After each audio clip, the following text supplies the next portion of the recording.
दोस्तों मैं हूं शिवा और आप हो यूट्यूब इस पर। आज की इस वीडियो में हम काफी सीरियस और इंपॉर्टेंट अपडेट्स पर बात करेंगे, तो वीडियो को कहीं से भी स्किप मत करना। सभी अपडेट्स के टाइम स्टैम्प नीचे डिस्क्रिप्शन में दिए हुए हैं। तो चलिए सबसे पहले बात करते हैं मनोज दे, एल्विश यादव, सौरभ जोशी और UK07 राइडर के बारे में। तो क्या अभी मनोज दे ने एल्विश यादव और UK07 राइडर को एक्सपोज कर दिया? सौरभ जोशी कल अपने यूट्यूब चैनल पर अपने कार कलेक्शन से रिलेटेड एक वीडियो पोस्ट करते हैं, जिस पर रिएक्ट करते हुए आज मनोज दे भी एक वीडियो पोस्ट करते हैं। उसी वीडियो के एक सेगमेंट में मनोज दे कुछ ऐसे बोल देते हैं कि सौरभ जोशी ने जितनी भी कार खरीदी हैं वो सारी उनकी नई कार हैं। एल्विश यादव और UK07 राइडर की तरह उन्होंने सेकंड हैंड कार नहीं खरीदी है। मैं आपको उनकी वीडियो की छोटी सी क्लिप दिखाता हूँ, आप देखो जरा। का है कितना प्राइस है, कौन सा कार कौन सा है, मॉडल क्या है, सब कुछ। और दोस्तों मैं बता दूं पूरे यूट्यूब पे अगर कोई इंडिविजुअल क्रिएटर है जो सिर्फ यूट्यूब से पैसा कमा करके अगर कोई कार खरीदता है इतना महंगा, तो वो सिर्फ सौरभ जोशी ही है। क्योंकि बाकी जितने भी बड़े क्रिएटर का नाम आप लोग यहाँ पर लेंगे, चाहे एल्विश हो, यूके हो, कोई भी हो, मैक्सिमम देखिएगा सेकंड हैंड कार खरीदता है या फिर भाड़े का कार रहता है। लेकिन एक यही यूट्यूबर है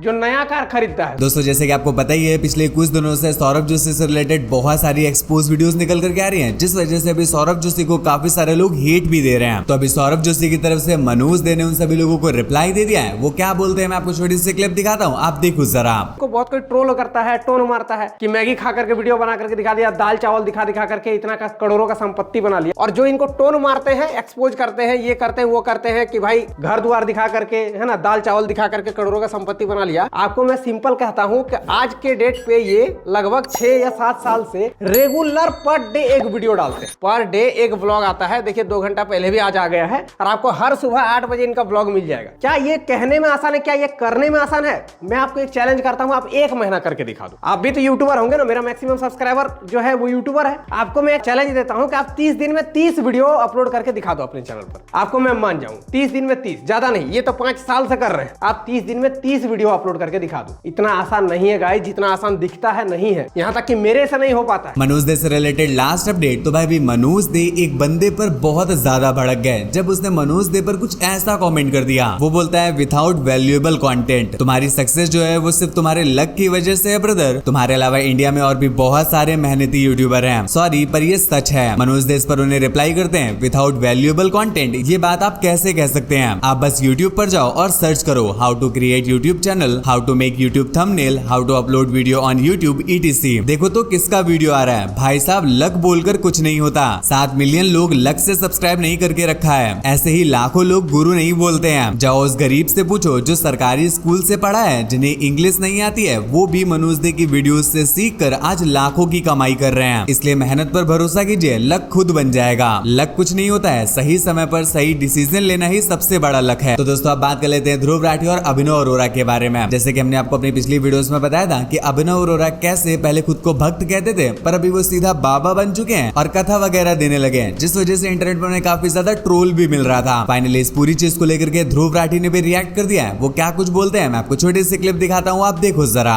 आज से 2 साल पहले इस वीडियो में मैंने कहा था कहीं ऐसा ना हो आने वाले टाइम में 15-16 साल के बच्चे भी बाबा बन के बैठे। कहीं ऐसा ना हो कि आने वाले सालों में हमें देखने को मिले कि 15-16 साल के लड़के भी स्कूल से ड्रॉप आउट करके बाबा बनने की सोच रहे हैं। अपनी गलती के लिए माफी चाहूंगा। मैंने सोचा नहीं था कि 2 साल के अंदर अंदर ही 8-8, 10-10 साल के बच्चे भी बाबा बन जाएंगे। क्या जमाना आ गया है। और इतना ही नहीं, बड़े बड़े पॉलिटिशियंस, बीजेपी के MPs अभी से ही अभिनव बाबा के चरणों में गिरने लग गए। पहली बार जब आपसे मिलना हुआ आज, मुझे समझ नहीं आया कि माथा चूमूं या पैर छूं। आप अभिनव अरोरा को जानते हैं? Viral sensation, best spiritual speaker का अवार्ड मिला है नितिन गडकरी जी से। और कितने अच्छे दिन चाहिए मित्रों। तो दोस्तों अब बात करते हैं डायरेक्टर अनुराग कश्यप के बारे में। तो भाई भी डायरेक्टर अनुराग कश्यप क्या कुछ बोले चले जा रहे हैं, इतना कुछ कि उन पर FIR हो गई है और उन्हें पब्लिकली अपॉलॉजी मांगनी पड़ी। जैसे कि हमने आपको अपनी कल की वीडियो में बताया था कि अनुराग कश्यप सेंसर बोर्ड को लेकर के बिल्कुल भी खुश नहीं थे एंड वो काफी स्टेटमेंट दे रहे थे, पर भाई अभी लिटरली उन्होंने लिमिट ही क्रॉस कर दी। एक बंदा जब उनसे बोलता है स्टॉप हेटिंग ब्राह्मण्स, और अगर आप उन्हें इतना ही हेट कर रहे हो तो अपना सरनेम लिखना भी बंद कर दो, क्योंकि कश्यप जो सरनेम है वो महर्षि कश्यप से आया है, जो कि एक सप्तऋषि थे और एक बहुत बड़े ब्राह्मण भी। तो अनुराग कश्यप उन्हें रिप्लाई करते हैं चुप कर सी, ब्राह्मण होके क्या उखाड़ लिया तूने, वो बता। वो आगे बोलते हैं कि ब्राह्मण जो हुआ करते थे वो लोगों को ना ही पढ़ने देते थे और ना ही किसी और को आगे बढ़ने देते थे। सो shut up for being a ब्राह्मण। बहुत सारे ऐसे विद्वान, यहाँ तक वो इंसान भी जिसने हमारा कॉन्स्टिट्यूशन लिखा वो भी ब्राह्मण नहीं था। Brahmins are the worst kind of exploiters, और वो किसी को भी आगे नहीं बढ़ने देते थे। एक बंदा लिखता है ब्राह्मण तुम्हारे बाप हैं, जितना तुम्हारी उनसे सुलगेगी उतना तुम्हारी सुलगाएंगे। तो लिटरली अनुराग कश्यप इस पर क्या रिप्लाई करते हैं, ब्राह्मण पे मैं कोई प्रॉब्लम। अनुराग कश्यप का ये स्टेटमेंट जब एडवोकेट आशुतोष के पास पहुंचता है तो वो सीधा उन पर एफआईआर सबमिट करवा देते हैं। फिलहाल उन पर एफआईआर हुई है नहीं इस चीज को लेकर के तो खुद अभी इन्वेस्टिगेशन चल रही है, पर अनुराग कश्यप ने सामने आकर के पब्लिक एपोलॉजी मांग लिया है। वो बोलते हैं this is my apiology not for my post but for that one line taken out of context and briefing. कोई भी एक्शन या स्पीच इतनी ज्यादा बड़ी भी नहीं होती कि आपकी बेटी को, आपकी फैमिली को, आपके दोस्तों को, आपके कलीग को आर धमकियां और डी धमकियां मिले। सो कही हुई बात वापस तो नहीं ली जा सकती और ना लूंगा, लेकिन जो मुझे गाली देना है दो, मेरे परिवार ने ना कुछ कहा है और ना कहता है, इसलिए अगर मुझसे माफी ही चाहिए तो ये मेरी एपोलॉजी है। ब्राह्मण लोग औरतों को बख्श दो, इतना संस्कार तो शास्त्रों में भी है, सिर्फ मनुवाद में नहीं है। आप कौन से ब्राह्मण हो तय कर लो, बाकी मेरी तरफ से माफी। तो दोस्तों बात अभी एफआईआर की हो रही है, तो अभी सनी देओल और रणदीप हुड्डा पर भी एफआईआर हो गई है उनकी रिसेंट मूवी जाट के इस सीन को लेकर। चर्च वाले इस सीन में रणदीप हुड्डा के इस पोस्टर को लेकर के ये एफआईआर हुई है। अब बात करता हूं मैं जो एक्चुअल कंट्रोवर्सी चल रही है। आज मैं आप लोगों के सामने 4 से 5 बातें रखूंगा। पहली बात, आजकल एआई का जमाना है, जो मर्जी बना लो यार। दूसरी बात, 10 साल हो गए मुझे ट्रेनिंग करवाते, कोई भी एक माँ बहन बेटी इस पे ही पोस्ट पे कमेंट कर देना कि नितेश सोनी ने कभी उनको कुछ गलत कहा है। इतनी फीमेल्स को मैंने ट्रेन किया, इतनी मेरी फीमेल से इंस्टाग्राम पे बात होती है। एक लेडीज कमेंट कर देना कि यार भैया ने हमें कभी गलत बोला। हाँ, ये बोल सकते हैं कि भैया ने डांट लगाई है, भैया ने गुस्सा किया है, पर भैया ने कभी अभद्र भाषा का प्रयोग नहीं किया। अब बात आती है तीसरे पॉइंट पे।